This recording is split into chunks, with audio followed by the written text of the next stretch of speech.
to change it. It's rubbish. Don't believe it. You've got the best you can get. We're delivering. This bill is part of that. Andrew Williams. Well, thank you, Mr Speaker. I rise to take a call on the International Finance Agreements Amendment Bill. And I'd like to bring it back to what we're here for this evening in the House, the subject of the bill, rather than the petty politics and slanging that we've heard in the last 5 to 10 minutes. Mr Speaker, this is a bill that basically brings New Zealand into line with other IMF members around the world, many of which who have already voted in regards to this type of legislation within their own jurisdictions. It says in the bill that the shareholding quota share of many IMF members has not kept pace with the members' relative position in the world economy, and many fast-growing emerging market countries have become substantially underrepresented at the IMF. And as we heard earlier in the evening, the situations such as where China has grown substantially and other economies have not performed in the same way, and where the IMF has not realigned its various quota shares in line with the size of those different economies. In terms of this particular legislation, it says that an order in Council will be made when 3/5 of the IMF members, being 85% of the members of the IMF, have accepted the changes in accordance with this, and therefore once 85% of the members of the IMF, this will be enacted through our legislation. Mr Speaker, this basically is bringing New Zealand into line with international best practice in terms of the IMF. We are a strong supporter of the IMF, and we have been a long-standing member of the IMF, and the New Zealand Crown and the New Zealand Government and our jurisdiction here is best represented on the IMF by paying our fair share into the IMF fund and being a good partner of the IMF in that respect.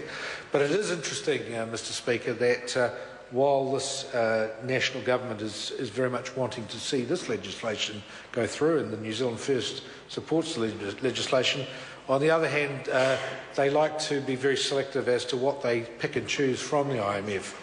And where in recent weeks and in recent months, the IMF have made comment and are on record as saying the New Zealand dollar is overvalued and the New Zealand dollar should be at a lower level, and where other eminent financial institutions around the world similarly have made similar comment that the New Zealand dollar is overvalued. It is interesting that the blinkers go up from the national government. They don't want to hear those sorts of things from the IMF. But that is a fact. The IMF have said that we are something in the order of, I think it's 10 or 15% at least, overvalued in terms of our New Zealand dollar. And in that respect, Mr Speaker, of course, New Zealand First is trying to address that situation. And again, the national government does not want to look at it. But the Right Honourable Winston Peters does have the Private Members Bill, which is entitled the Reserve Bank of New Zealand Amending Primary Function of Bank Amendment Bill, which is basically intended to review the Reserve Bank so that its sole purpose... Order. The member can't talk about another bill that's on the order paper. You can only talk about the bill that's currently before us. Well, Mr Speaker, yes, I agree, but what I'm saying is that the IMF have said that the New Zealand dollar is overvalued. I'm talking about the New Zealand dollar. One way the New Zealand dollar could be reduced and reduced in terms of meeting what the IMF has recommended as well would be the Private Members Bill that serves to change the Reserve Bank Act to allow for more than just inflation to be taken into account when the Reserve Bank is setting its parameters. And so in that respect, we do have to be cognizant of the fact that the IMF is a very eminent financial institution around the world. We are about to move this particular government bill through in support of the IMF, but on the other hand, we just seem to find within government circles that they don't want to listen to other very sage and good advice from the IMF that the New Zealand dollar needs addressing. And this week, Mr Speaker, we are seeing more and more people losing their jobs in New Zealand. Today we had the miners coming to Parliament. 63 miners in Huntly losing their jobs, several hundred down on the west coast losing their jobs. This all comes back to New Zealand's position in the world in terms of our monetary position, much of it reflecting back on the high value of the New Zealand dollar and our exporters being able to compete on world markets and being able to export their coal and export their products and export all sorts of other goods from New Zealand.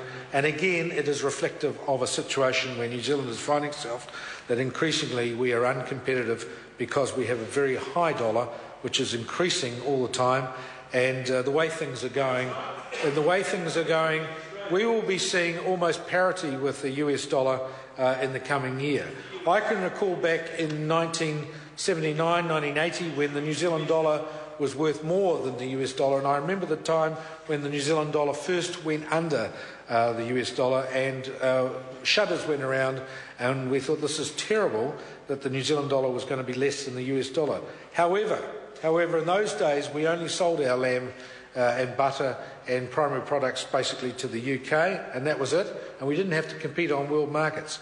Today we have to compete on world markets against very, very aggressive competitors, and the New Zealand dollar as a result is at a very, very high level and making it more and more difficult for our exporters to compete.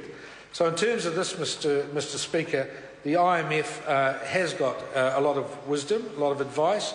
We hope that the New Zealand government, in putting this bill through in the future, when it finally does become law, that will take on board that with it goes responsibilities towards the IMF, and perhaps when the representatives of the IMF come to New Zealand and they sit down with the Minister of Finance and they sit down with our Reserve Bank and our Treasury people, they will actually listen, and they will listen to the IMF, because we don't sign up to these things just for the sake of signing a bill and signing a piece of paper just to be part of the club. We do actually sign up to these things in order to also get international advice on where we stand in the international financial community. And in that respect, Mr. Speaker, New Zealand First will support this bill, but certainly there's a long way to go for this New Zealand government to reflect the fact that New Zealand is in dire financial straits, and that we have to start listening to some of the people like the IMF on the world stage.